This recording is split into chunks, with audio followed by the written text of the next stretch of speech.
Salam alaikum, Azul Flaouen, bonsoir. Les magistrats échouent à leur premier examen. La justice du téléphone a encore frappé. Qu'on ne me parle surtout pas d'indépendance ou de je ne sais quel concept. Le choc est immense pour des dizaines de familles de détenus d'opinion et de sympathisants, après que le juge a prononcé la sentence. Ils étaient nombreux à espérer que le juge se révolte enfin contre les instructions dictées par téléphone, qu'il applique la loi tout simplement. Le juge a tranché dans cette affaire et a ordonné la prison ferme pour mettre définitivement fin à la spéculation et pour remplacer le doute par la certitude.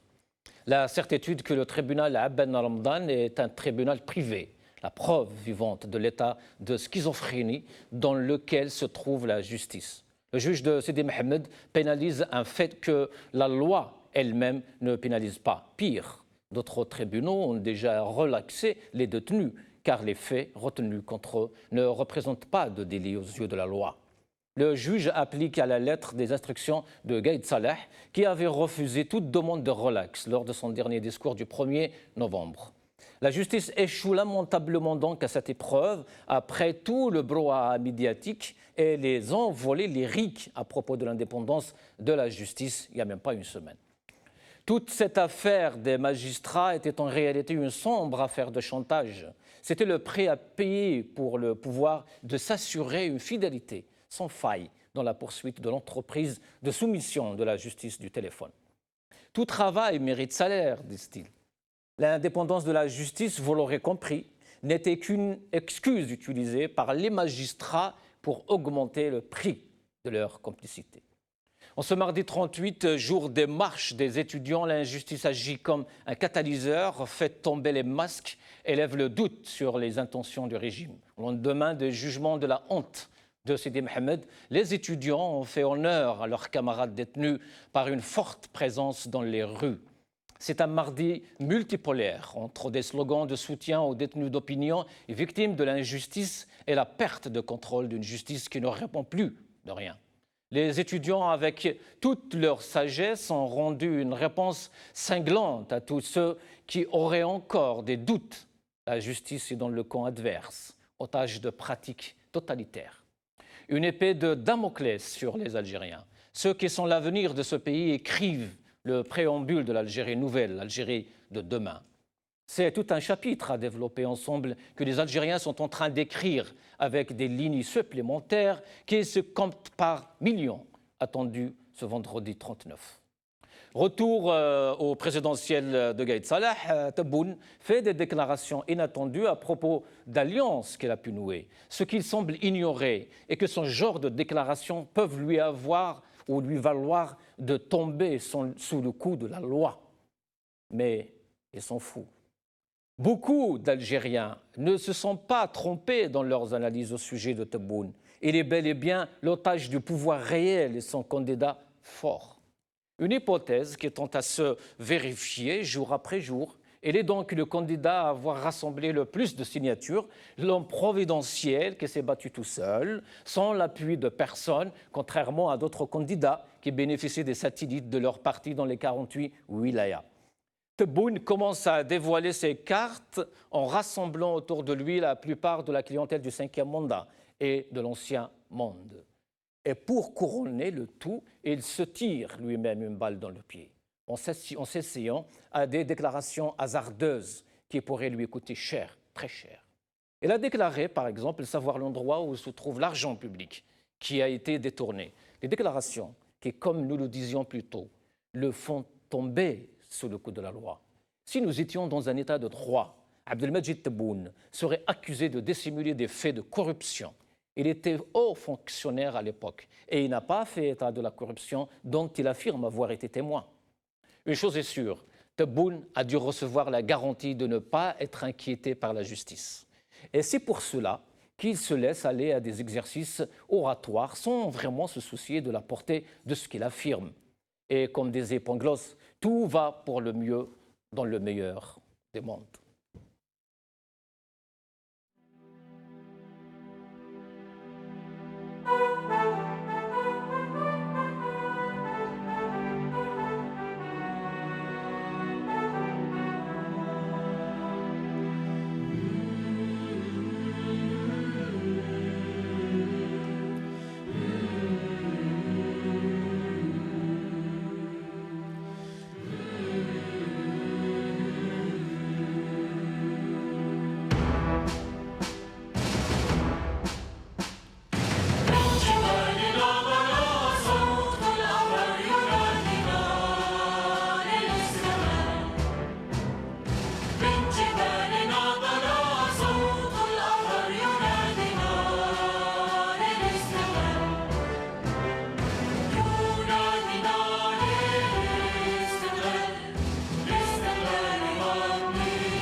نحن بالأنفس نفدي كل جزء من ثراك.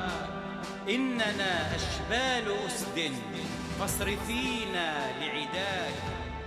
لك في التاريخ ركن يشرق فوق السماك. لك في المنظر حسن ظل يغري ببهاك. La justice balance le peuple est le titre de notre émission de ce soir. Et pour en parler, comme d'habitude, j'ai le plaisir d'accueillir ici sur le plateau et par téléphone des invités. À ma droite, Youssef Amar Khoudja, militant politique. Monsieur Amar Khoudja, bonsoir. Bonsoir, salam alaikum Azul Filaoun. Wa alaikum salam Azoul. Avec nous aussi Idir Nouran, analyste politique. Idir, bonsoir Azoul, marhaba. Merci, bonsoir M. Gasmi, bonsoir à toutes les téléspectatrices et téléspectateurs. Merci. Avec nous aussi par téléphone depuis Alger, Abdel Jabbar, étudiant à l'université d'Alger. Abdel Jabbar, marhaba bik. Salam alaikum akhi. Wa alaikum salam wa rahmatullah. Avec nous aussi un autre étudiant depuis l'université Tizi Ouzou, Omar Tabet. Omar Tabet, bonsoir. Bonsoir. Azoul marhaba, bonsoir.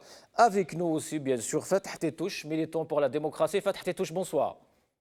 Bonsoir Sil Hussein, bonsoir à vos invités et aux téléspectateurs qui nous regardent. Ah, Sil Hussein, c'est pas la peine, je ne vais pas être gentil. Avec nous aussi, Maître Badardine Bouallag, avocat. Maître Bouallag, bonsoir. Bonsoir à vous, tous vos invités. Zoulouk Filaoun. Azoullah, Slema. On va commencer par, donc, c'est le mardi des étudiants, c'est le mardi 38. On va commencer par voir ces vidéos, justement, des manifestations des étudiants un peu partout en Algérie, avant de commencer le débat.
الدبابة واليوم الشعب واعي الدوبة في الفيسبوك شاع ردوا لنا القايد نسمع يا قلنا تتنحى وقع يا قلنا يتنحى وقع الشراقي النظام الفاسقين النظام الفاسقين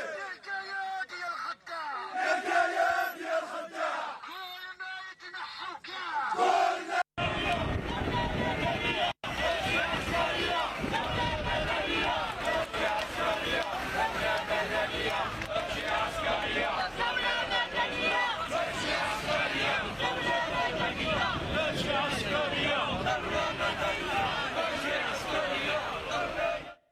Voilà, donc c'était l'ambiance de ce mardi. Je rappelle que Chaaban Kassi, journaliste et chroniqueur, va se joindre à nous aussi.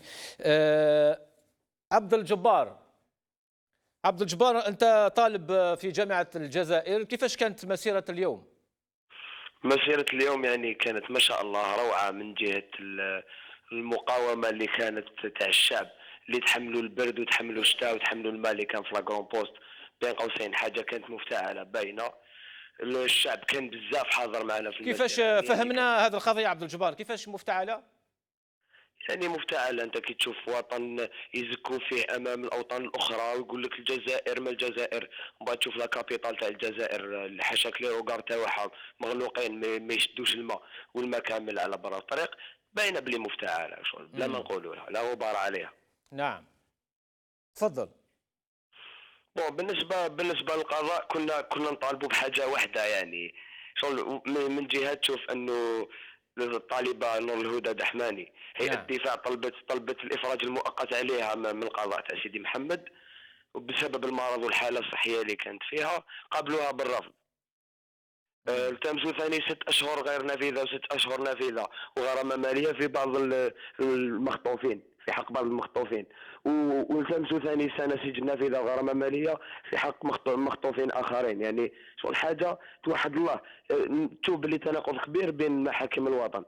هل عبد الجبار، هل مسيرة اليوم جوستومون في الجزائر في الجي، هل كانت جواب لهذا يعني لهذا البروسي نتاع البارح نتاع القضاة وتاع هذا يعني المعتقلين؟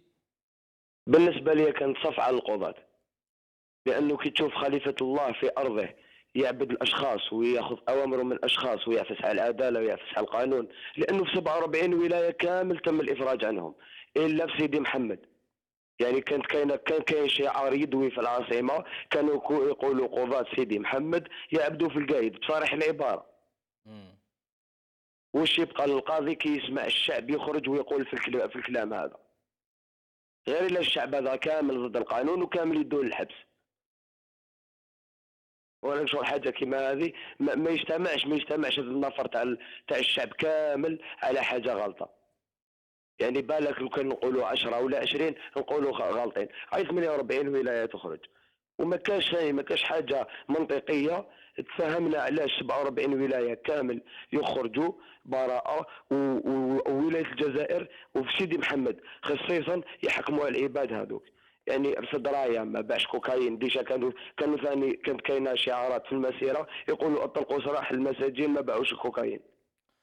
نعم، وهذا القضية هذا السؤال نطرحوه على معنا محامي من بعد نطرحوه عليه هذا السؤال، ولكن فيما يخص الشعارات اليوم عبد الجبار. فيما يخص الشعارات كانت شعارات جد قوية. يعني كانت يا سجين ارتاح سنواصل الكفاح. كانوا يقولوا ثاني معنا اللي فوتي خاين وطني، هذا الحراك واجب وطني، لا ندوى الانتخابات حتى يروحوا العصابات، قضاة سيدي محمد يعبدوا في القايد، اطلقوا سراح المساجين ما باعوش الكوكايين.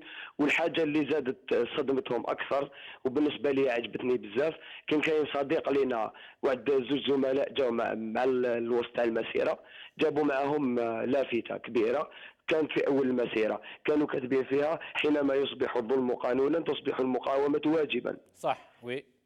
يعني خاطبوهم بلغه كما حبوا خاطبوهم بالشعبويه، خاطبوهم بلغه تاع جامعيين، خاطبوهم بلغه تاع فلاحين، يعني كما حبوا الميساج يوصلهم.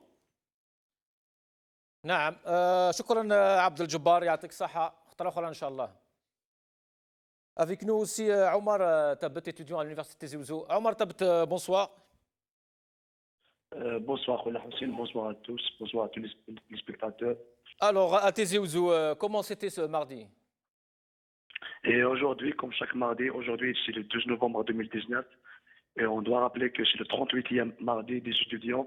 Et ce que nous tenons à vous dire que aujourd'hui il y avait une masse très massive de la part des étudiants, de la part des enseignants, de la part des fonctionnaires ATS universitaires aussi. Et ce que nous avons remarqué aujourd'hui, malgré les conditions météorologiques, la société civile a pu rejoindre la marche des étudiants. Pourquoi? Parce que nous avons un objectif commun. D'ailleurs, par ailleurs, je tiens à vous dire qu'aucune force ne peut arrêter la détermination de ce peuple. Un peuple qui sort depuis 9 mois maintenant et qui n'arrêtera jamais jusqu'à que toutes nos revendications تتحقق بإذن الله. Inch'Allah. Et par rapport au procès d'hier, Omar Tabet, comment était la réaction à Tizi Ouzou justement? Donc, avant de parler sur la réaction des étudiants, bien la réaction des universitaires à Tizi Ouzou concernant le verdict d'hier, il faut savoir une chose, c'est que notre avis concernant le combat de Tizi concernant les magistrats était bien clair depuis la nuit du temps. Il faut savoir une chose, c'est que on ne peut pas faire confiance à des gens qui ont cautionné cette justice, qui ont cautionné toute cette corruption depuis la nuit du temps, à ce que hier ils délibèrent nos enfants. On le sait bien avant qu'ils ne vont pas les délibérer parce qu'ils savent, ils veulent les prendre comme otages.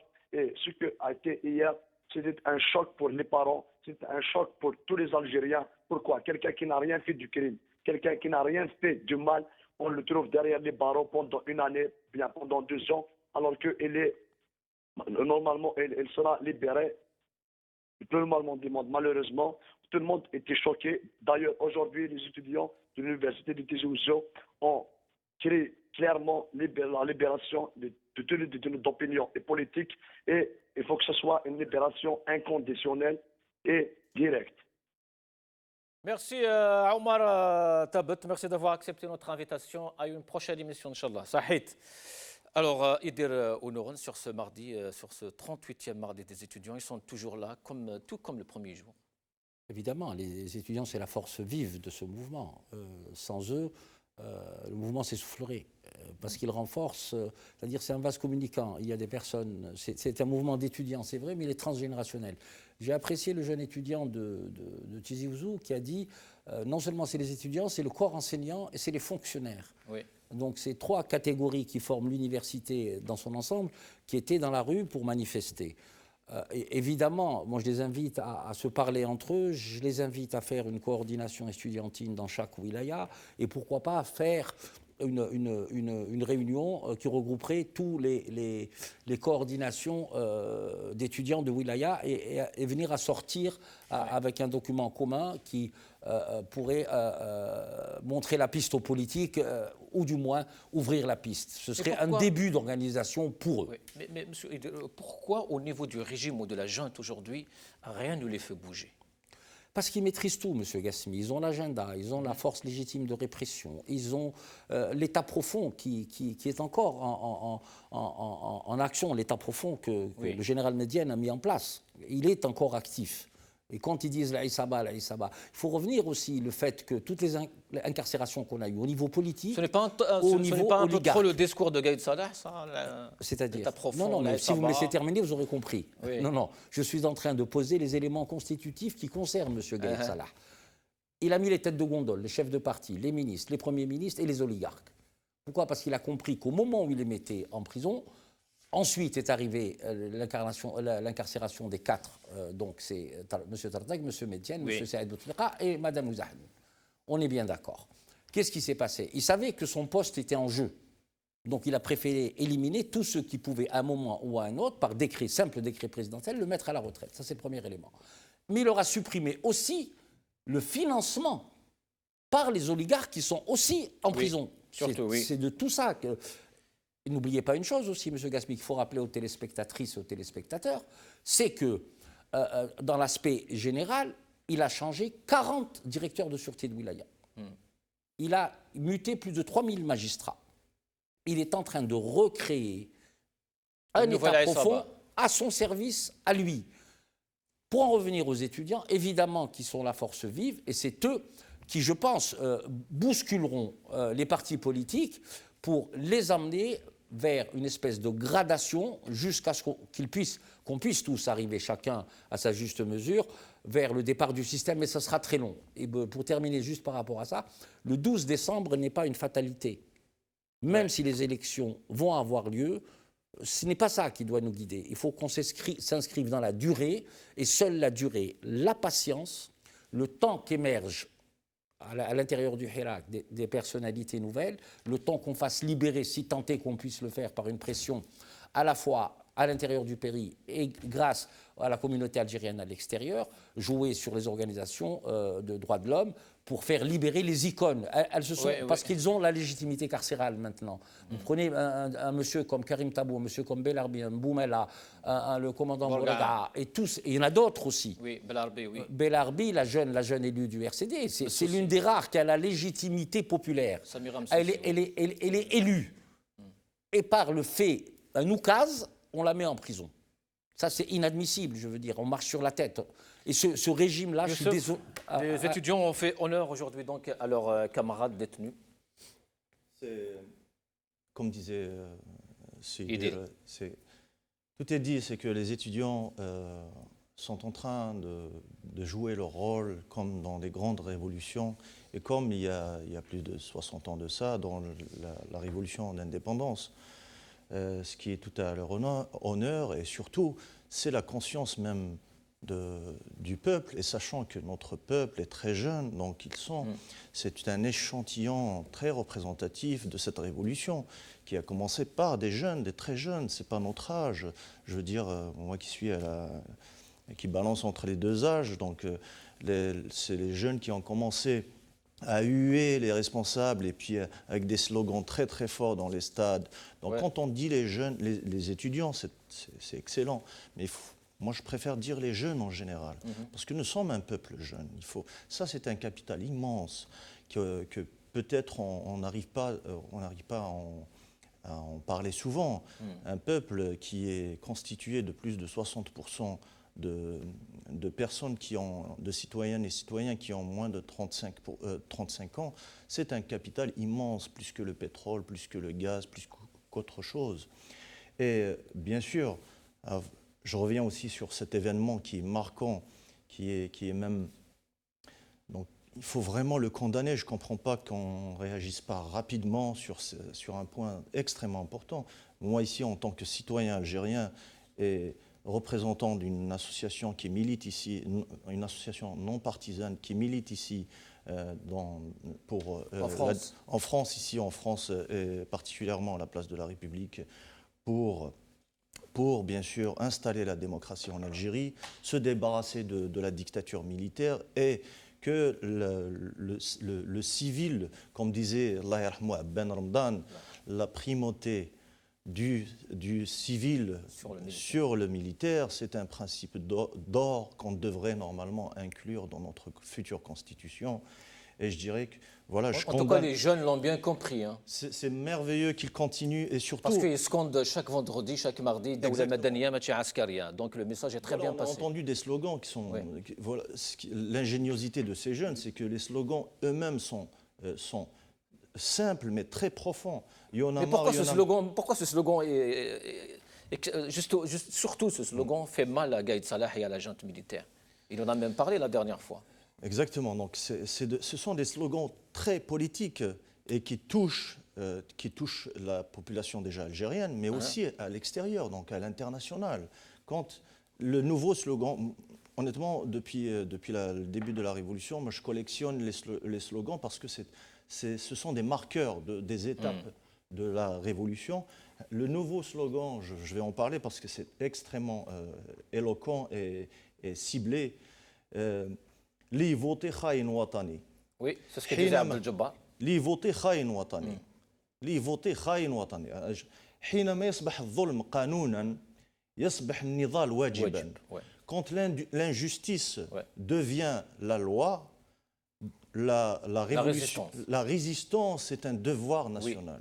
Voilà l'ingéniosité de nos étudiants et en général de nos jeunes. Et je salue leur élan parce que ce sont des gens qui manifestent pas seulement le mardi, ils manifestent le vendredi, ils manifestent avec les corporations. Ce sont des personnes qui sont mobilisées pratiquement tous les jours de la semaine. Donc je condamne cette injustice éhontée. C'est une injustice éhontée qui porte une atteinte grave aux droits les plus élémentaires et les plus fondamentaux des citoyens et en général les droits de l'homme. Fatah Tétouche, alors sur ce mardi 38e. Alors ce mardi, malheureusement, c'est qu'on s'est réveillé sur cette nouvelle de la condamnation des détenus d'opinion et des détenus politiques. J'ai envie de dire, en fait, la justice, elle invoque quoi, la justice? Le mot justice invoque l'idéal, invoque la perfection. Il invoque, donc, sur les personnes de ces magistrats, repose, en fait, la responsabilité de construire, finalement, une des plus grandes valeurs de la modernité. Malheureusement, ces magistrats-là qui ont condamné ces détenus politiques incarnent la médiocrité et incarnent l'archaïsme et maintiennent cet État, en fait, dans la situation dans laquelle il est, donc en opposition complète à l'aspiration de millions de jeunes à aller avec ce pays-là et à aller de ce pays-là à le mener vers la modernité, vers ce qu'il mérite finalement d'être le plus grand pays d'Afrique. Je voudrais répondre aujourd'hui à Issa Mbrouk, le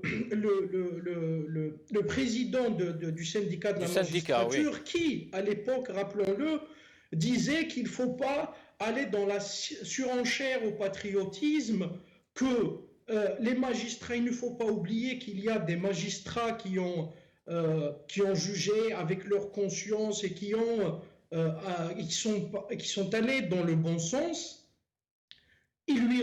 Aujourd'hui, il a la responsabilité. Ok, d'accord. Disons que ce magistrat lui-même, sa personne, n'est pas responsable directement dans la condamnation des détenus politiques. Pourquoi il ne sort pas aujourd'hui et qu'il prenne le micro et qu'il aille voir tous ces médias qui lui ont ouvert le micro pour condamner cette injustice, pour condamner que des jeunes soient jugés par l'article 75 de la Constitution, qui est consacré aux crimes, au complot contre l'État, aux espions et aux terroristes. Ces jeunes-là ont été traités comme des terroristes parce qu'ils ont été jugés sur la base de l'article 75 qui est consacré à ce genre de profil. C'est-à-dire qu'on a criminalisé des jeunes qui n'ont absolument... Et aujourd'hui, il ne faut pas...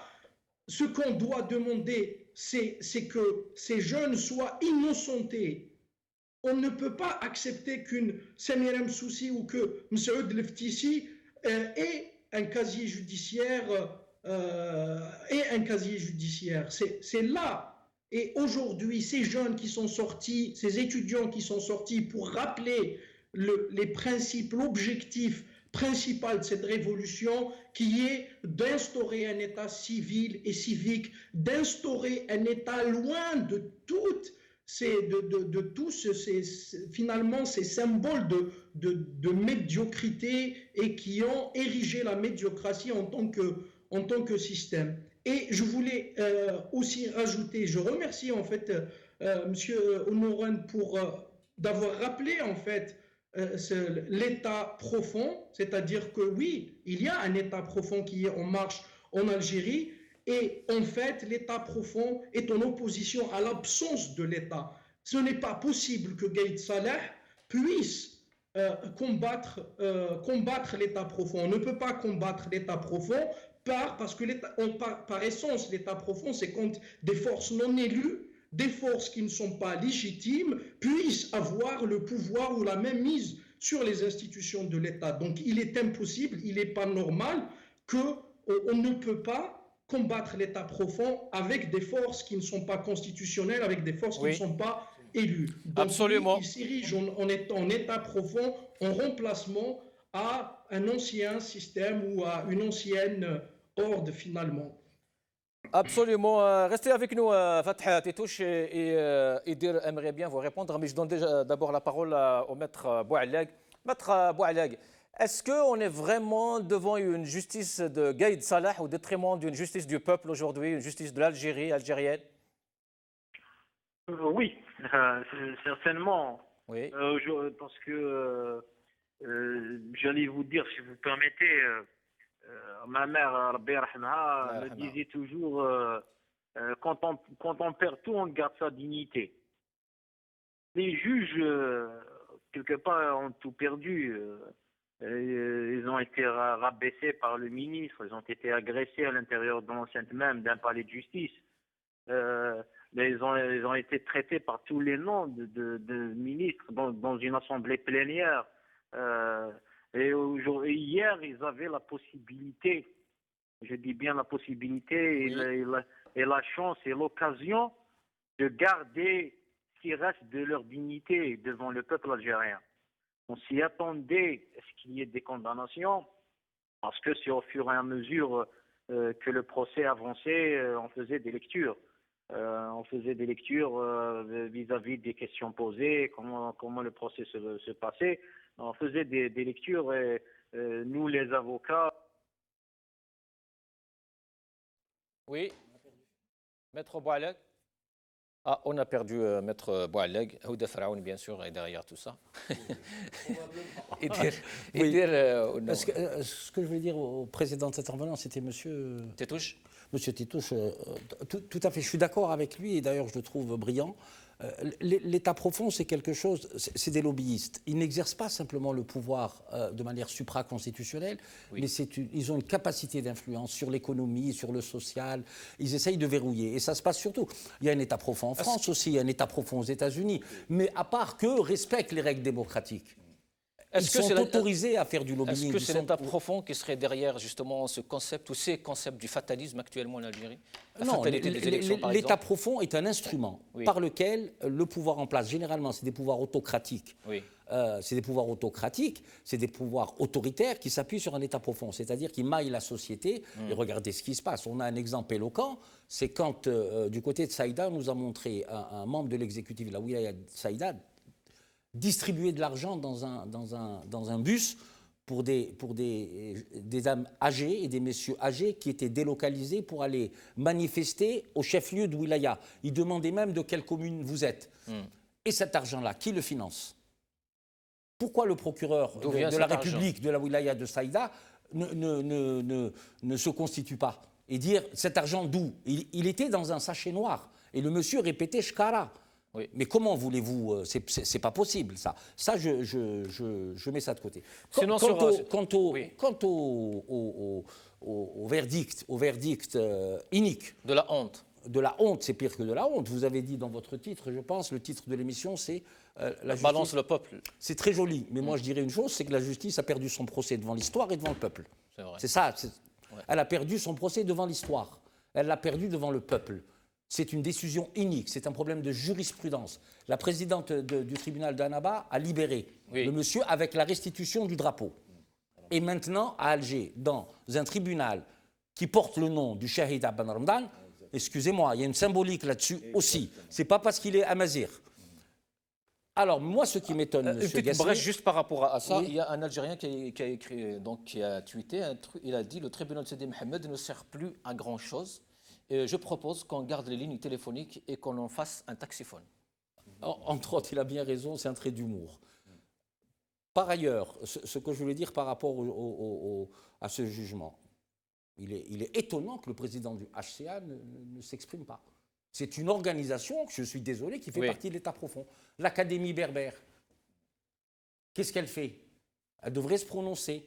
Moi, je salue M. Sofiane Djilali, Amnesty International, M. Salhi, tous ces gens-là, le RCD, le FFS, qui se sont prononcés contre cette décision inique. Au moment où le drapeau Amazir, qui est un drapeau transnational, il n'est pas exclusivement algérien, il est transnational. On le trouve au Maroc, on le trouve à Djbel Nefoussa en Libye, on le trouve à Siwa, on le trouve aux îles Canaries, là où il y a des Berbères. Mais je trouve ça, personnellement... mais regardez, je vais vous dire une chose, monsieur Gassmi, ça renvoie à une manipulation. Parce que ça survient après la fameuse dialectique Badissia-Novembria. C'est comme si les ulama de Ben Badis avaient participé de près ou de loin au déclenchement de la révolution. On veut mettre Badissia et comparaison avec le Novembria. Ça ne marche pas ensemble. Ce n'est pas possible. On est encore sur une mystification de l'histoire. Et ça, ce n'est plus possible. Et remarquez autre chose aussi. Jamais, au grand jamais, on a fêté le 1er novembre comme ce dernier 1er novembre. Les jeunes, les moins jeunes, se sont réappropriés novembre. Jamais le peuple ne l'a fêté, oui, c'est vrai. Ils se sont réappropriés novembre. Ils se sont réappropriés le sang des Chouhada. Je ne suis pas démagogique là quand je dis ça. Remarquez tous les portraits des 6 plus 3 et toutes les figures emblématiques. Mais le tort que nous avons eu, c'est qu'on a été dirigé par ceux qui n'ont même pas été les inspirateurs de la Révolution et encore moins les grands dirigeants de la Révolution. Faites l'inventaire du personnel politique qui a exercé. Nous avons été dirigés par ceux qui l'ont confisqué. D'abord ceux qui l'ont confisqué et nous ont travesti l'histoire. Moi, j'encourage les jeunes à lire leur histoire, à se la réapproprier. Ils comprendront mieux tous les enjeux et le pourquoi des choses, et le pourquoi où nous sommes arrivés aujourd'hui dans cet état-là. Je terminerai juste, monsieur Gassmi, c'est que nous avons évolué depuis 62 à 65, c'est une parenthèse de monsieur Benbella, de 65 à 78, la période boumedienne, ensuite celle de Chedli. Nous avons vécu sous un état autoritaire, autocratique. Sous Bouteflika, c'était la même chose. C'est un pouvoir personnel aussi. Nous sommes en train de passer d'un état autoritaire à un état de non-droit et aujourd'hui, il faut l'affirmer, nous sommes rentrés en dictature. Le souci, c'est celui-là. Il faut que les gens en prennent conscience. Il y a des moyens ensuite pour combattre cet esprit dictatorial qui nous pend au nez. Youssef Amar Khouja, est-ce que la justice a perdu sa balance en Algérie? Ben, malheureusement, on dirait que j'aime pas les généraliser.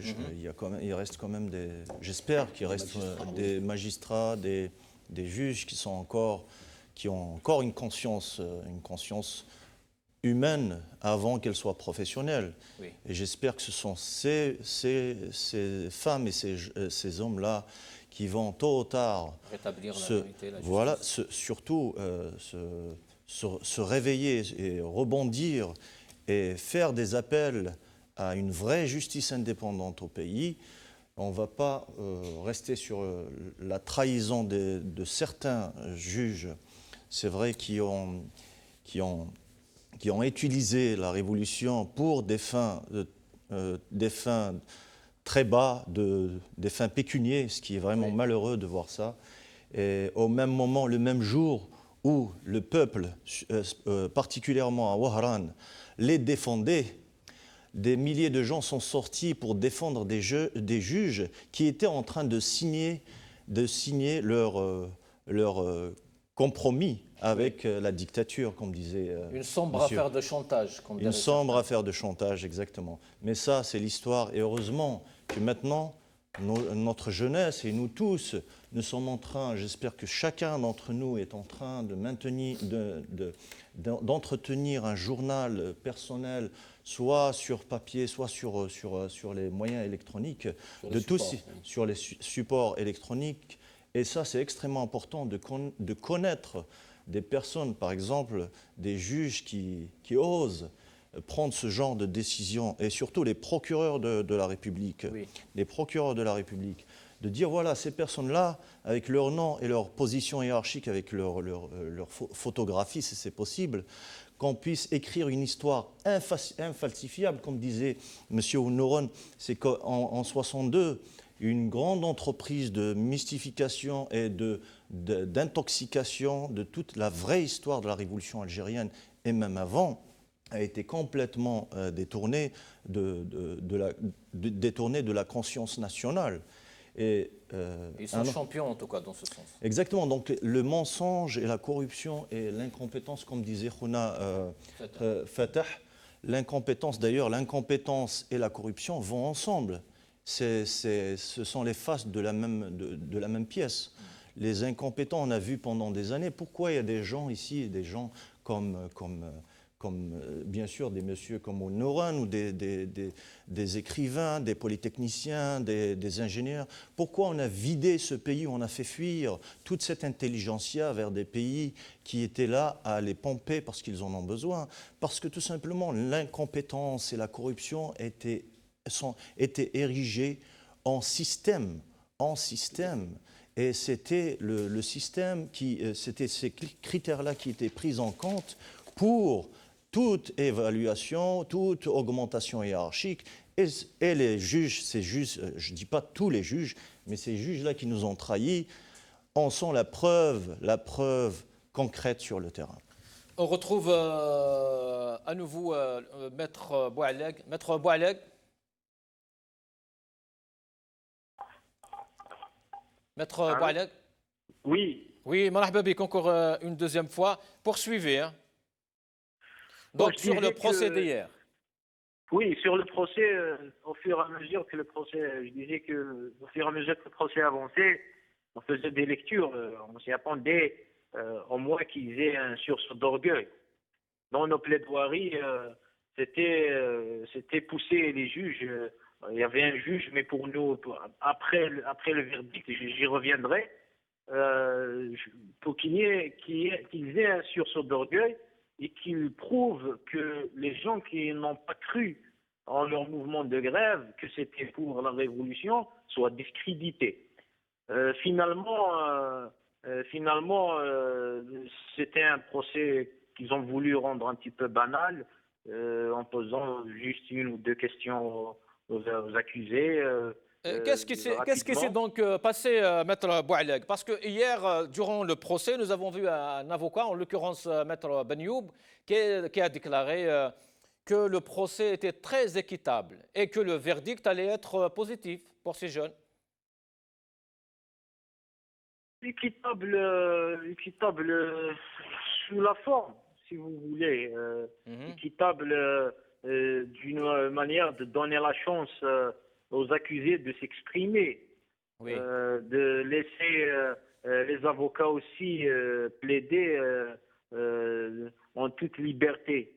Ça, de toute manière, ils ne pouvaient pas nous l'enlever. Mais l'équité, ça aurait pu être plus équitable si les détenus auraient été relaxés, je ne dis pas relâchés.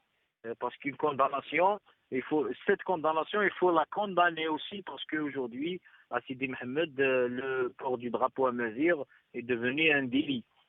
Je disais que le procès en lui-même, c'est un procès comme les autres, où on pouvait poser des questions, il ne faut pas imaginer autre chose que ça, mais c'est juste que je voulais revenir que les juges, parce que en réalité, ce procès, c'était pas le procès des détenus, c'était le procès du système.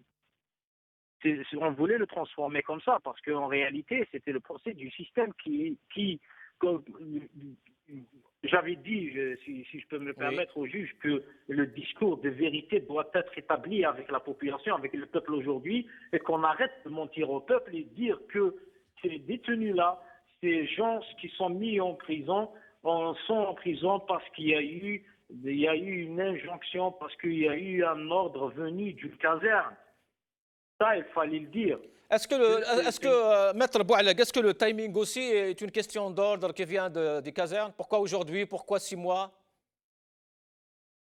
Je n'ai pas bien compris. Est-ce que c'est par rapport au 12 décembre Non, c'est pas dans ce sens. Le fait qu'il soit mis en prison, c'est parce qu'ils n'ont pas commis un délit au vu de la loi. Oui. Au vu de la loi, on est des juristes aussi. Il n'y a pas que les juges qui connaissent la loi. On est des juristes aussi, et on a fait les mêmes études de loi, et on sait que l'article 79, qui a été fait en 66, ensuite modifié en 2006, il a été modifié à une période spécifique de l'Algérie. Oui. Maître Boualag, on a encore perdu. Fath Tétouche. Tout le monde parle de la volonté de ce régime, de la junte, de se recycler, et ils veulent faire donc se recycler à travers la justice. Mais quel intérêt a ce régime ou cette junte justement dans un procès pareil?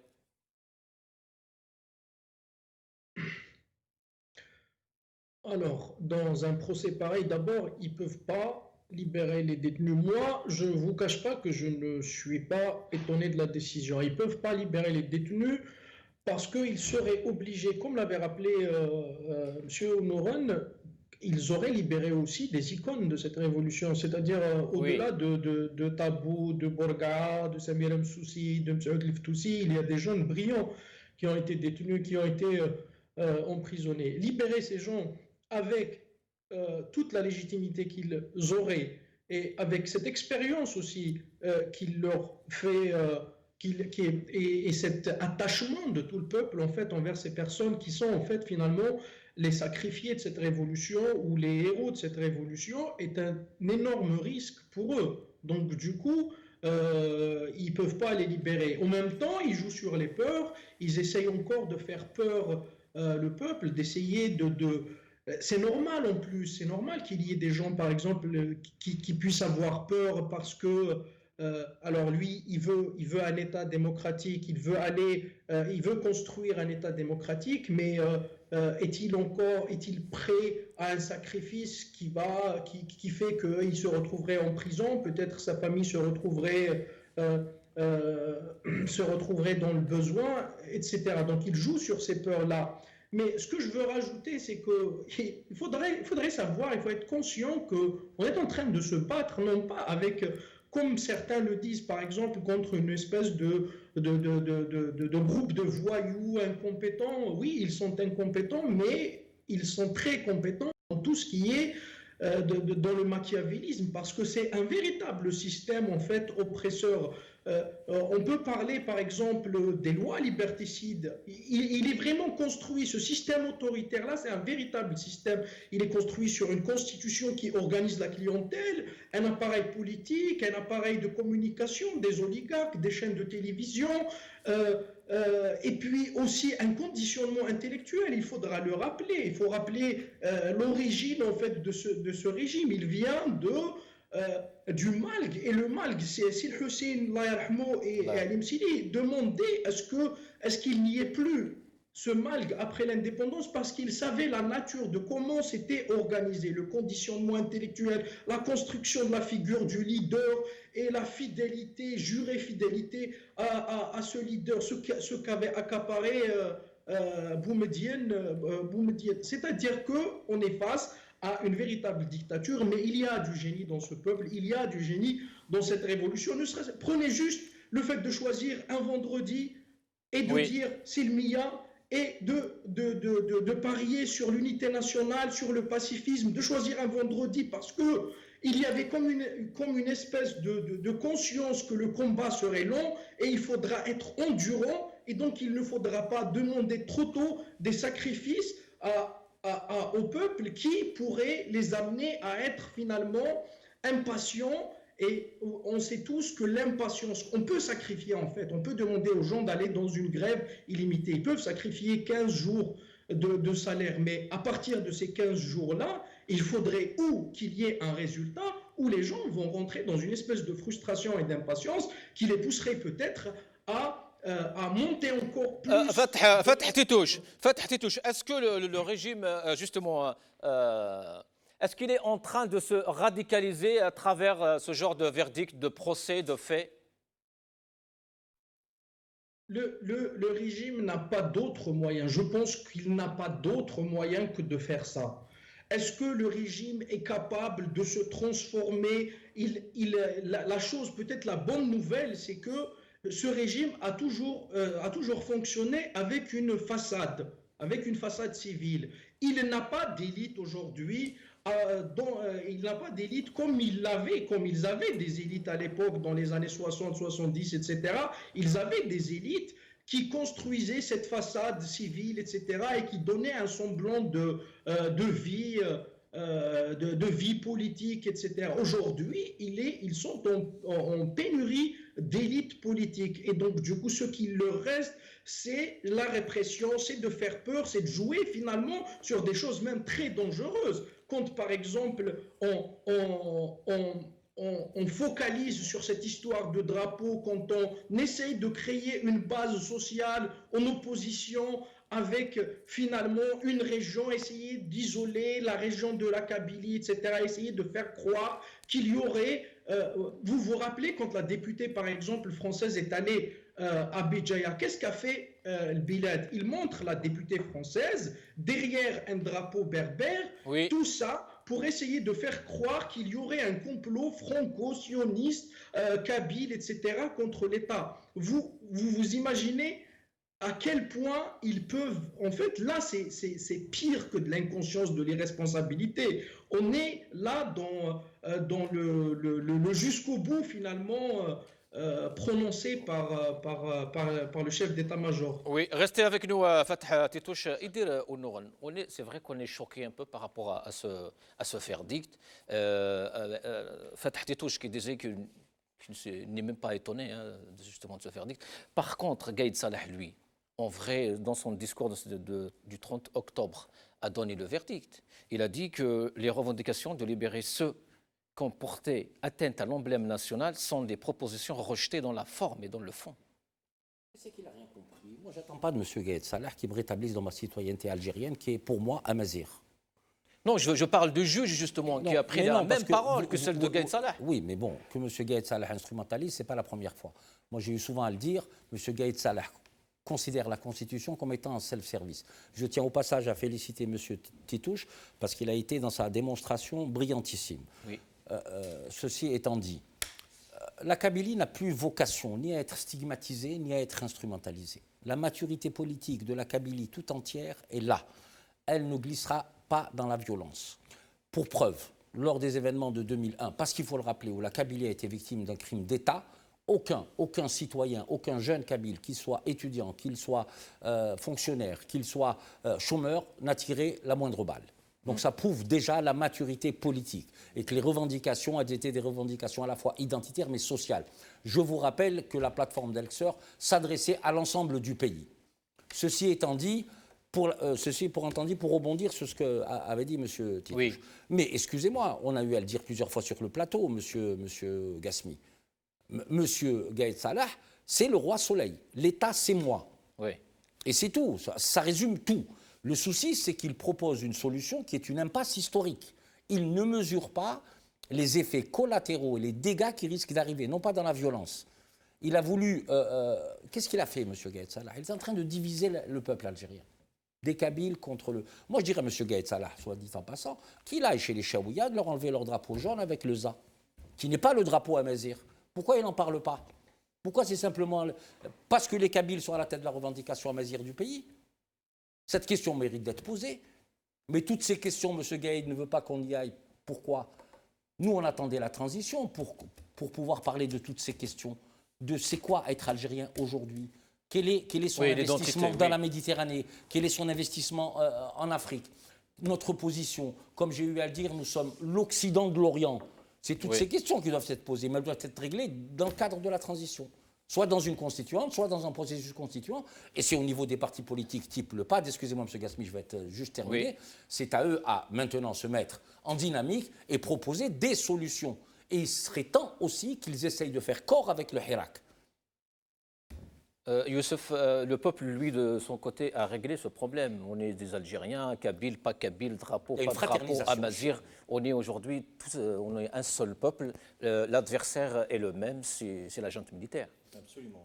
D'ailleurs, c'est l'un des exploits de cette révolution algérienne, c'est de reconstruire le sentiment de citoyenneté. Le sentiment de citoyenneté, d'ailleurs, quand on dit il y a des propositions de solutions, vous allez voir tout à l'heure, peut-être si on a le temps, on pourrait développer un peu des solutions qui peuvent... C'est que ces gens-là, il ne faut pas qu'ils nous disent, qu'ils convainquent les citoyennes et citoyens qu'il n'y a pas d'alternative. C'est pour ça que nous vivons un blocus, d'ailleurs le Maghrébia est concerné directement, un blocus médiatique et une chape de plomb sur l'information en Algérie, et qui nous atteint même ici, dans soi-disant des pays libres. Oui. Et donc je ne reviens pas sur l'épisode de Telsat. Oui. Je voudrais revenir aussi sur un point qui est extrêmement important, c'est que les Algériens ont compris quelque chose, et d'où, comme je vous l'ai dit au téléphone tout à l'heure, on a été à Genève justement pour proposer une plateforme, une solution en fait. Oui. Et j'ai proposé à titre personnel ma vision des choses. J'espère qu'on aura le temps de discuter de ça. Mais je reviens à un point extrêmement important sur ces détenus. Au fait, moi je les considère comme étant otages. Oui. Pourquoi ce sont des otages? Il y a une grande différence entre détenus et otages. Ce sont des otages de cette junte militaire parce que ils ont certainement, cela n'engage que ma propre réflexion, d'accord. J'ai l'impression, en se mettant à la place de ces gens-là qui sont très différents de nous, hein, parce que les droits de l'homme, ils sont complètement éloignés de ça, et le double langage, donc quand ils vous disent A, ils appliquent exactement le contraire, c'est une carte politique de négociation qu'ils se gardent, ces otages-là, ils se les gardent comme une carte de sortie. Donc, parce qu'ils savent, tôt ou tard, ils doivent dégager. Oui. Ça, on avait basculé à partir justement du moment où ils ont commencé à incarcérer les jeunes et bien sûr arrêter une personne comme Bourgar. Ça, le basculement a été fait. Oui. C'est-à-dire, à partir de là, on sait que la révolution algérienne, tôt ou tard, va aboutir à un dégagisme de toute cette junte militaire. Et eux, ils gardent cette carte de négociation qui est incarnée par les otages. Nous sommes rejoints par notre collègue et confrère Chaaban Kassi. Chaaban Kassi, bonsoir, marhaba bik. Bonsoir Hussein, bonsoir aux invités ce soir et puis aux téléspectateurs bien sûr.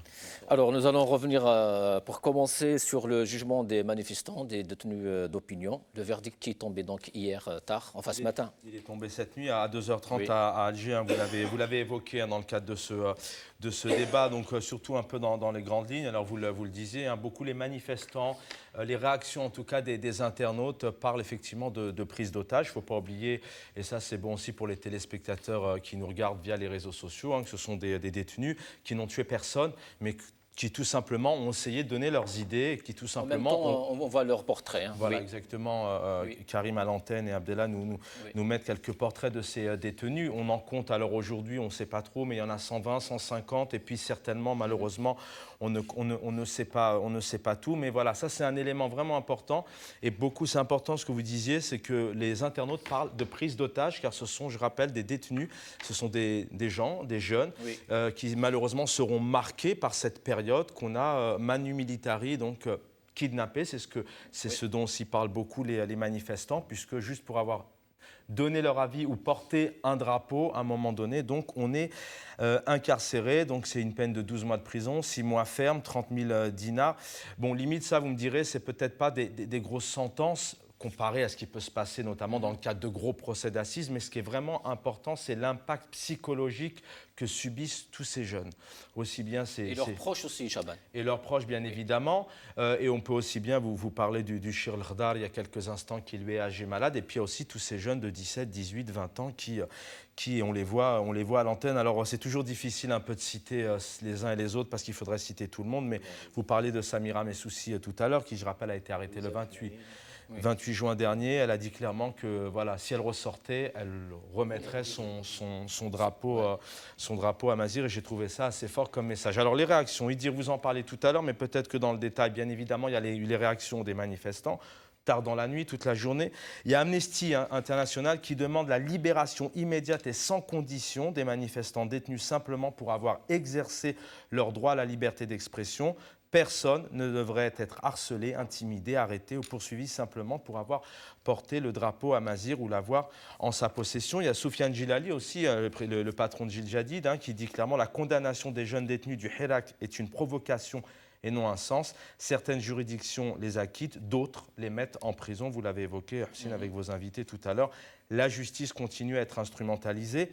Abdelkrim Boudra, porte-parole de Nabni, lui, en veut au juge qui, je cite, opprime et transgresse la loi. Un juge qui opprime et transgresse la loi, c'est terrible, surtout que son confrère, pour le même fait, a libéré détenus d'opinion. Saïd Salhi, lui, pour la Ligue algérienne de défense des droits de l'homme, conclut « Le tribunal Sidi Mohamed à Alger fait l'exception. La justice en prend un coup, les magistrats aussi. » Pourquoi je vous cite ça? Car il y a eu des réactions, mais à l'international, malheureusement, on n'a eu personne. On a aujourd'hui des dizaines et des dizaines de détenus, d'otages, en tout cas pour certains, dans un pays qui, je le rappelle, est l'Algérie. Ouais. On n'est pas au fin fond du monde, dans un pays en voie de développement. C'est l'Algérie, c'est le pays le plus grand pays d'Afrique, une grande puissance économique, fertile, de par sa jeunesse, de par son économie. Et malheureusement, à l'international, personne ne s'est exprimé. Je pense qu'on va en revenir, non, sur un tweet... Exactement, on en parle justement, transition toute faite dans quelques instants en parlant des médias, mais effectivement encore aujourd'hui on n'a pas eu de réaction après ces décisions de justice, notamment par la haute sphère d'État, notamment du gouvernement français. Néanmoins, il y a eu un meeting la semaine dernière où effectivement il y a eu encore des réactions internationales. Bien évidemment, les arrestations continuent. Il y a Mohamed Tadadjid qui s'est hier qui s'est bien de le souligner, c'est un jeune activiste du groupe Casbah Bab Beloued, donc dans la banlieue algéroise, qui a été arrêté par des hommes en civil lors du sit-in, parce qu'il y a eu un sit-in devant le tribunal. Donc c'est pour vous dire que malheureusement, malgré ces décisions, ça continue et le procès des 20 autres détenus est prévu le 18 novembre prochain. Sinon, côté médias, Chaaban, une grande mobilisation des journalistes qui dénoncent leur liberté d'exercer, donc en Algérie, leur profession, notamment la couverture de cette révolution du sourire. Exactement. Alors depuis maintenant le 22 février, chemin faisant, on avance et il y a de plus en plus de mobilisation Bon, d'abord le peuple algérien, les familles, les étudiants. D'ailleurs, c'est quasiment plus les étudiants. Maintenant, c'est j'appelle ça un vendredi bis, hein, moi, tout simplement. Et puis les médias qui se libèrent. Ça, c'est une grande première parce que petit à petit, tout le monde se libère. Alors donc c'est une lettre qui a été constituée, qui s'appelle « Le cri des journalistes algériens contre la répression arbitraire ». Donc, pour vous citer quelques passages, mais vous pouvez retrouver ça, bien évidemment, sur Internet. Ils se sont réunis donc, le 9 novembre dernier pour tirer la sonnette d'alarme sur l'état de la presse algérienne. Nous exprimons notre grande inquiétude et condamnons avec vigueur l'escalade des atteintes graves aux femmes et hommes de la profession et du harcèlement systématique des médias dans les secteurs publics et privés. Nous condamnons également avec force les pratiques répressives subies par les journalistes et nous considérons bien évidemment que l'arrestation de certains journalistes, leur emprisonnement est illégal et ils demandent et ils exigent au pouvoir d'imposer cette censure et ce comportement. Il y a un appel, donc ce groupe fait un appel à être solidaire pour défendre leur liberté et leur noble profession. Alors, je vais prendre quelques secondes, 30 secondes, parce que c'est vraiment important. C'est pour vous dire que même côté médias, l'Union arrive, Maghreb émergent, Liberté, La Dépêche de Kabylie, Radio Al Chaîne 3, beIN Sport, TSA, Canal Algérie EPTV, Le Provincial, Tariq News, Kasbah Tribune, HuffPost, Jazair TV, El Watan, El Khabar, Nora Benchir pour le NTV, même le NTV s'exprime, Atlas Times, Quotidien Le Rédacteur, Coran TV, Canal Algérie, Interligne, entre autres. Donc ça, c'est vraiment un élément important, c'est la presse. La presse se mobilise. Alors effectivement, Houssine Gasmi, vous en parliez il y a quelques instants, on va voir à l'antenne le tweet de David Pearce. David Pearce, c'est l'ancien ambassade donc, des États-Unis en Algérie, qui lui ne comprend pas pourquoi les médias internationaux ne donnent pas beaucoup d'intention aux manifestations pacifiques. Traduction de ce tweet, les protestations en Algérie sont importantes, disciplinées, persistantes, non violentes depuis maintenant le 22 février, 38 semaines, incompréhensible qu'elles ne reçoivent presque aucune attention dans les médias internationaux. A-t-il écrit ce tweet en y insérant d'ailleurs une vidéo du journaliste Khaled Drarni du 38e vendredi. Donc là, nous avons les États-Unis, de par un ancien ambassadeur qui s'exprime, voilà, à part, j'ai envie de dire, la France, qui reste très discrète, les médias commencent à s'unir et même l'Amérique, par donc cet ambassadeur, s'exprime. Alors inutile de vous dire, côté médias, pourquoi il y a beaucoup de réactions aujourd'hui, mais vous êtes bien placé pour le savoir. Vous étiez dire en meeting il y a jeudi dernier, je crois. Youssef, vous participez aussi, vous organisez des meetings. C'est vrai que ce côté silencieux de l'État et ce côté médiatique pose une réelle question. On l'a vu le 1er novembre dernier, donc 40 000 selon la préfecture, 70 000 selon les organisations à Paris. Il n'y a quasiment eu aucun mot. À l'inverse, grande manifestation contre l'islamophobie. Et là, on ne peut pas dire que les médias n'en ont pas parlé puisque les chaînes de télévision françaises... Donc, on sent que les médias, ils n'ont pas spécialement une dent contre l'Algérie, mais on peut sentir que derrière, il y a une fragilité. Alors, en deux mots, il faut savoir que d'abord, les médias sont organisés avec, je le disais la dernière fois, vous étiez là et dire, je crois, avec une conférence de rédaction et des points prioritaires sur les sujets. Et il ne faut pas oublier aussi qu'en France, même si la presse écrite... Il y a des appréhensions aussi. Il y a des appréhensions et puis il ne faut pas oublier que même en France, une presse écrite, audiovisuelle qui se dit démocratique et libérée est tout de même dirigée et possédée par des grands groupes capitalisés. Donc il y a aussi un mot à dire, donc on rentre aussi un peu dans ces enjeux. Voilà.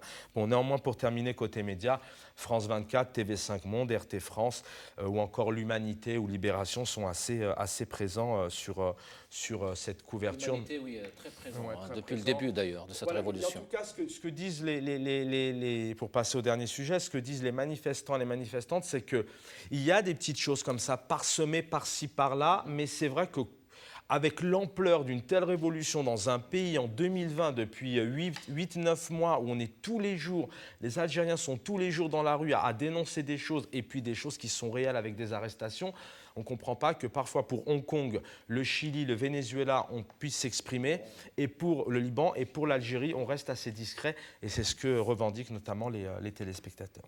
Sinon, Chaaban, justement, par rapport à tout ça, dans quelle position se trouve le pouvoir ou la junte militaire aujourd'hui ? Alors, je vous le disais tout à l'heure, il y a un constat qui est clair, c'est que le temps passe et vu les mobilisations et les réactions, on constate que le pouvoir aujourd'hui a du mouron et a un souci à se faire quant à ses objectifs de continuer à diriger le pays. Alors pourquoi je dis ça? On peut constater que c'est un pouvoir qui s'affaiblit pour plusieurs raisons. D'abord, le pouvoir numéro 1 en Algérie, on a tendance à dire que c'est le pouvoir étatique ou de la junte militaire, mais c'est le peuple. Soyons clairs, aujourd'hui, le peuple est la puissance numéro 1. Il est dans la rue depuis des mois, aux quatre coins du monde, en passant par Paris ou le Canada et les États-Unis. Il y a cette solidarité internationale qui se met en place de plus en plus. On l'a vu la semaine dernière avec des hommes politiques de renom, avec le Maroc qui était présent, la Tunisie, les responsables allemands étaient présents à Paris. On a les médias qui se réveillent. Je vous en ai énuméré la liste il y a quelques instants, avec 160 médias journalistes qui se sont exprimés, à signer le 9 novembre dernier, on est le 12, donc à mon avis, ça va continuer. Il y a aussi un accueil virulent qui est, malheureusement en tout cas pour ce pouvoir, donc accueilli par les manifestants. Je prends donc, vous le savez aussi bien que moi, les ministres de l'Industrie et de l'Énergie qui ont effectué dimanche, donc il y a 2 jours, une petite visite dans la wilaya de Tizi Ouzou pour rendre visite à une entreprise. Et sur le fronton de cette entreprise, on pouvait lire par exemple: les travailleurs d'électro-industrie, pour ne pas la citer, sont contre la visite des 2 ministres.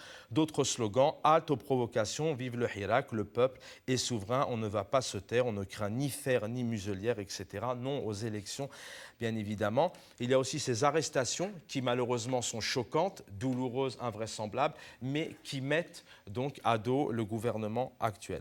Donc en conclusion, même si d'un côté on a ce pouvoir qui va organiser ces élections, on le sait, on a reculé le 18 avril, le pouvoir a reculé le 18 avril, ils ont reculé le 4 juillet, mais là, ça aura lieu. En tout cas, même si factuellement, il y aura un président, mais ça serait peut-être un président certainement dans un autre monde, qui n'aura pas accès au peuple.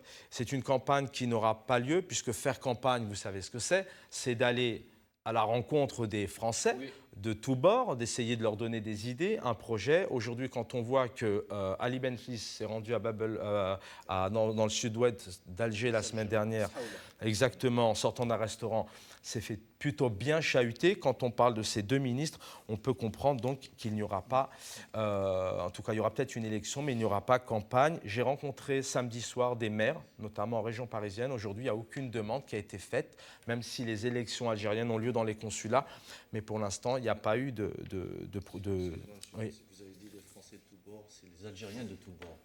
Ah pardon, autant pour moi, parce qu'on est en France. Oui, c'est bien de me reprendre, oui. C'est ça aussi l'union, c'est ça l'union. Non, oui, vraiment. Non, on l'avait compris. On peut aller à la rencontre des Algériens. Mais sachez qu'ausi en Algérie, mais sachez qu'aussi, et c'est d'ailleurs, après je terminerai là-dessus, c'est aussi une question qui se pose sur la réaction de l'État français, c'est que sachez qu'en Algérie, il y a beaucoup aussi de binationalité, c'est-à-dire qu'il y a des Chaban Kassi qui sont franco-algériens et qui vivent là-bas. Mais si demain le pays est amené à vivre dans une période très difficile, il faut savoir qu'aujourd'hui on compte 250 000 Français, donc franco-algériens, qui peuvent revenir. Donc l'État français pourrait aussi peut-être faire face à, encore une fois, une forte migration. Donc il a aussi son mot à dire. Donc la question qui se pose, pour terminer, c'est qu'on est le 12 novembre.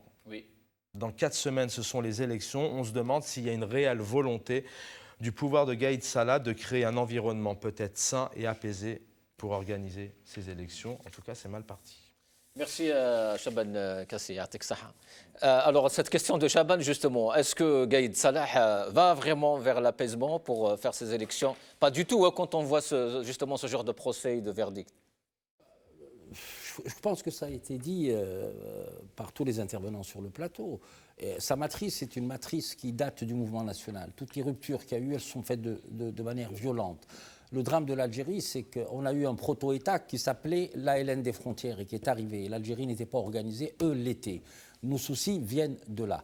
Cependant, par rapport aux commentaires de M. Kassi, beaucoup de choses ont été dites. Ce que je peux retenir de ce qu'il a dit là, c'est que dans différentes corporations, ça commence à se cristalliser. Vous avez parlé de la presse qui est le 4e pouvoir. Les étudiants commencent à s'organiser. Les corporatismes aussi. La solidarité internationale. Par contre, oui. Sachant que le 12 décembre, si président est élu, à un moment donné, l'Occident va se prononcer par un tweet. Donc ce qui est attendu aussi via les internautes et les manifestants, c'est que dira Emmanuel Macron, Angela Merkel, que dira Londres, l'Italie à ce nouveau président algérien qui, normalement, félicitations, vu le contexte, ne sera pas élu dans des conditions... Ça paraît évident que cette élection, il y a de fortes chances pour qu'elle aille au bout. Oui. Il faut dire à nos manifestants, à nous tous qui manifestons tous les dimanches ici à Paris ou ceux qui manifestent en Algérie, c'est toujours de préserver le côté pacifique. Ils veulent nous entraîner sur le terrain de la violence. Il faut pas, parce qu'à travers toutes ces marches, c'est un nouveau socle fondateur d'union nationale qui est en train de se créer. Et notre ami l'a très bien signalé tout à l'heure en disant autour de la citoyenneté. On a récupéré notre citoyenneté. Et ça fera date dans le cadre des luttes pour l'humanité, pour le siècle prochain. Ça, c'est mon sentiment personnel. Mais je ne suis pas d'accord, juste une petite nuance avec M. Kassi, Chaban, que je trouve brillant par ailleurs, c'est que notre révolution, elle n'est pas similaire aux autres. Je ne veux pas me singulariser, ou nous singulariser, nous, en tant qu'Algériens, par rapport aux autres. Ce n'est pas la même chose qu'au Chili, ce n'est pas la même chose qu'au Venezuela, ce n'est pas la même chose, un petit peu, similitude peut-être par rapport, et encore, c'est l'armée qui a lâché, la police qui a lâché M. Morales, donc en Bolivie. En Catalogne, c'est pour donc, plus de velléités indépendantistes. Et le dernier au Liban, c'est pour simplement, ça a commencé par l'augmentation, le WhatsApp devenait payant. À partir de ce moment-là, la nôtre, non. La nôtre, c'est des revendications exclusivement politiques. Il n'y a jamais eu de slogan, disons, de slogan idéologique, ni islamique, ni politique, démocratique, ni il n'y a pas eu de revendication sociale, ni économique. Par contre, ce que l'on peut imaginer et peut-être que ça va influencer la nature, l'intensité et la manière de marcher et de faire la révolution, c'est l'impact de la crise économique qui arrive. Est-ce qu'elle va radicaliser le Hirak ou pas? Cette question est là quand je vois M. Lalmas qui a dit en 2 mois, l'Algérie a perdu 250 000 Est-ce que le Hirak va se radicaliser ou pas? En tout cas, ils veulent aller à leurs élections coûte que coûte. Je serais un peu plus nuancé sur le fait que cette junte militaire va aller aux élections et va les faire coûte que coûte. Je crois que le peuple est assez ingénieux de trouver le moyen pacifique de refuser ces élections tout en bloquant, et vous allez voir, on va être tous surpris le 12 décembre. Et nous, en tant que citoyens, d'ailleurs, on aura des réunions là-dessus pour réfléchir aux moyens pacifiques pour refuser et arrêter les présidentielles de cette junte militaire, une vraie mascarade. Et donc, c'est juste un sentiment personnel, je suis tout à fait convaincu qu'il n'y aura pas d'élection le 12 décembre et qu'on doit continuer à encourager notre peuple. Et surtout, il faut signaler qu'il y a quand même une guerre psychologique qui est menée sur tous les fronts, notamment sur le front de la communication en ligne. Et je me considère ayant le devoir, comme tous autres citoyennes et citoyens, de lutter contre cette feuille de route de cette junte militaire et d'imposer justement le programme et la vision de notre peuple pour une république démocratique et civile. Donc ce point-là est extrêmement important.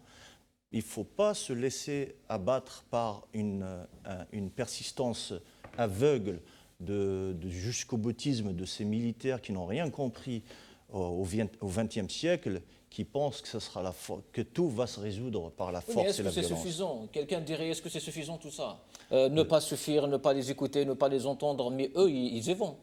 Alors, je pourrais vous répondre par une question. Oui. Quel était l'intellectuel qui pouvait prévoir le 16 et 17 et 22 février?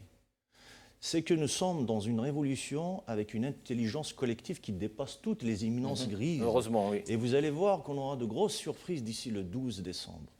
Ce peuple-là est capable de quelque chose qu'un seul cerveau ne peut pas concevoir.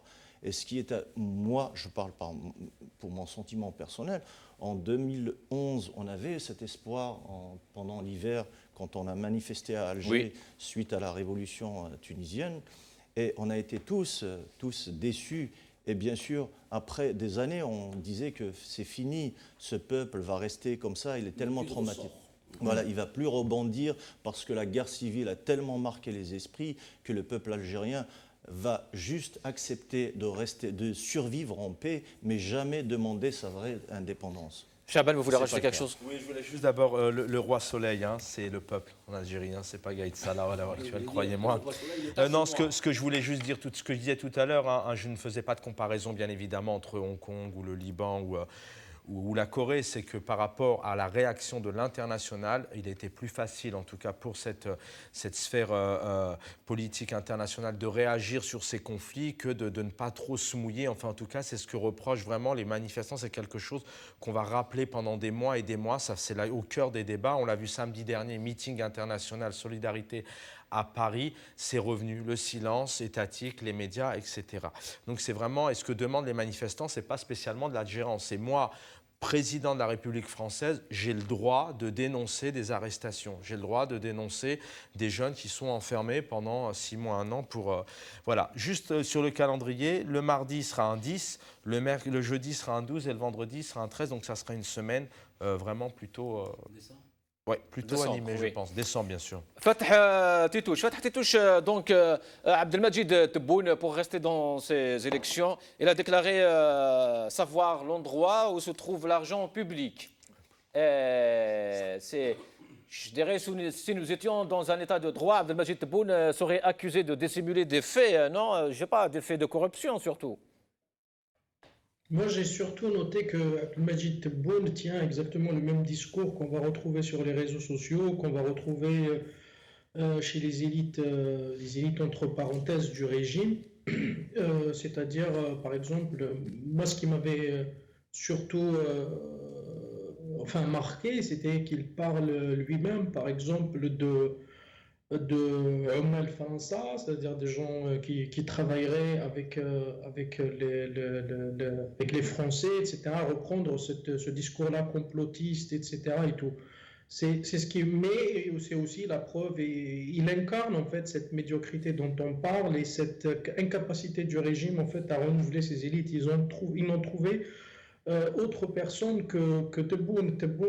Abdelmajid Tebboune, quand il parle, en fait, c'est la médiocrité qui parle, c'est-à-dire qu'il est incapable de tenir un discours, finalement, d'essayer de faire adhérer peut-être au moins une petite partie des Algériens. Ce monsieur, en fait, est vraiment l'incarnation de cette médiocrité.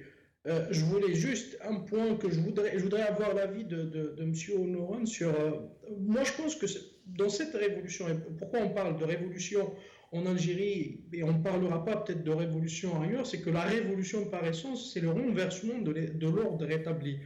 Et je pense que le problème, ou s'il y a une lacune, et elle est propre aux révolutions de toute façon, c'est naturel, c'est normal, s'il y a une lacune, c'est l'absence en fait ou une défaillance, une grande défaillance en termes de représentation. Dans le sens large, la représentation politique, la représentativité des syndicats autonomes, des associations, de toutes ces organisations-là. Bon, il y a des raisons bien sûr intrinsèques au régime et à l'État autoritaire. Et si on fait un lien entre en fait cette absence de représentation et l'absence de réaction à l'international, je pense qu'il y a un lien étroit. Les Occidentaux, c'est des pragmatiques, c'est des gens qui ne vont pas soutenir un régime à bout de souffle. S'il y avait en Algérie, par exemple, une incarnation politique, c'est-à-dire que si tout ce peuple-là, il y a eu une incarnation, un projet, peut-être pas des personnes, peut-être pas une organisation, mais un projet porté par le peuple et qui est porté aussi par des personnalités capables de constituer en fait pour les Occidentaux une alternative pour négocier avec eux leurs intérêts, je crois qu'ils auraient lâché aussitôt le régime algérien. Je crois qu'on doit réfléchir sur ce point-là justement de représentation politique et de solutions concrètes. Aujourd'hui, j'interpelle les partis politiques pour leur dire, voilà, nous, par exemple, on est militants, on travaille à côté, on essaie de trouver un peu de temps pour essayer d'apporter, de contribuer par des solutions. Par contre, les partis politiques, c'est des organisations qui se consacrent à ce travail-là, de proposer finalement des solutions qui vont aller au-delà de quelques points généraux qu'on nous donne. Par exemple, moi, quand on parle de transition, il faudra parler, par exemple, quand on parle de la libération, l'ouverture de l'espace médiatique et politique. Ok, d'accord, ça c'est un objectif, mais comment se traduit-il? C'est-à-dire comment on peut dire concrètement que on a ouvert l'espace médiatique. Ce sera le thème d'une prochaine émission, Fatah Tétouche. Merci pour avoir accepté notre invitation. Et Diro Nouron aimerait rajouter un mot, mais Abdallah me dit qu'on n'a plus de temps. Juste pour dire que je suis totalement en phase avec lui. Ce qu'il est en train de dire, quand il a voulu me poser la question, il a donné les réponses, j'ai plus rien à dire. Effectivement, le Hirak est en train de faire de la politique, le peuple sans les politiques pour le moment. Merci, merci Diro Nouron, merci Youssef Amar Khouja, merci Chaban Kassi, merci Fatah Tétouche, Omar Tabet, merci Abdel Jabbar et merci à Maître Badreddine Boualag. Merci à vous toutes et à tous. Le dernier après celui de Dieu. C'est un feu qui s'allume alors que lui le jour, où notre regard lui comme un céleste feu, disait Paul Verlaine. C'est justement en hommage à nos aînés qui ont donné de leur vie que l'on doit aujourd'hui réagir. Sinon, leur sacrifice aurait été vain.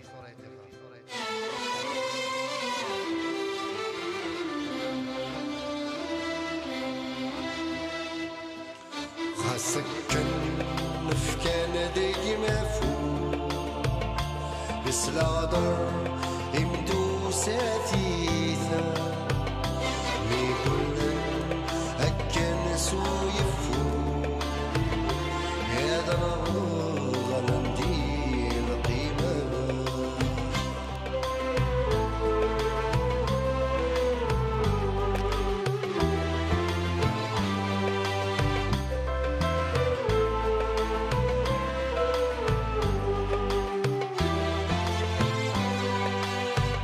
ساشينغو يبقى السواقوس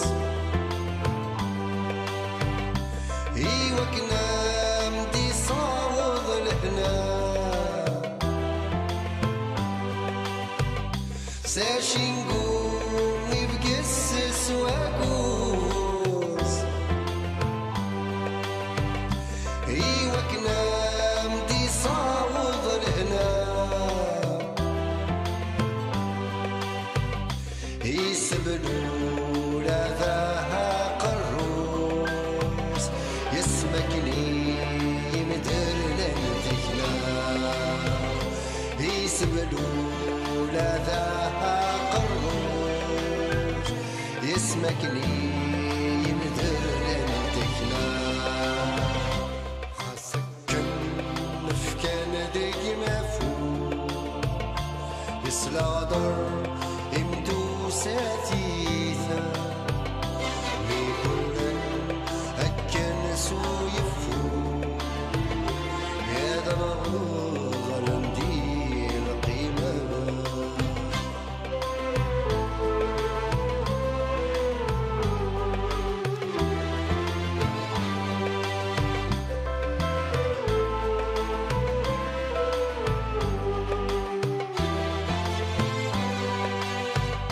الراوي مبضل دي حريش